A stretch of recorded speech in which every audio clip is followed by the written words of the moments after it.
यो समयको लागि धन्यवाद छ।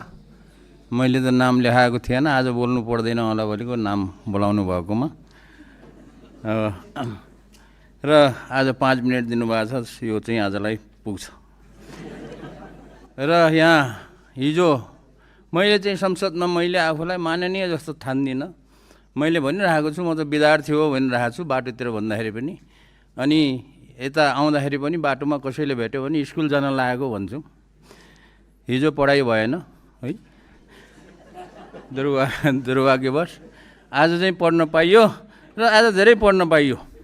आज चाहिँ रिस मरेको छ, किनभने हिजोको समाचार अनुसार विज्ञान प्रविधि र नवप्रवर्धन मन्त्रालय भन्ने चाहिँ गठन गर्ने निर्णय गरेकोमा सरकारलाई चाहिँ म धेरै धन्यवाद दिन चाहन्छु। त्यहाँ एउटा कुरा छुटेको छ।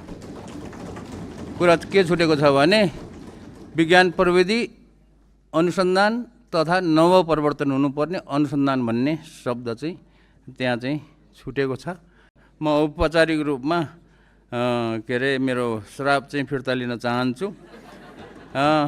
र यो किनभने यो म चाहिँ अलि मलाई झटक्कै रिस पनि उठ्छ अनि फेरि रिस छिटै पनि हराउँछ।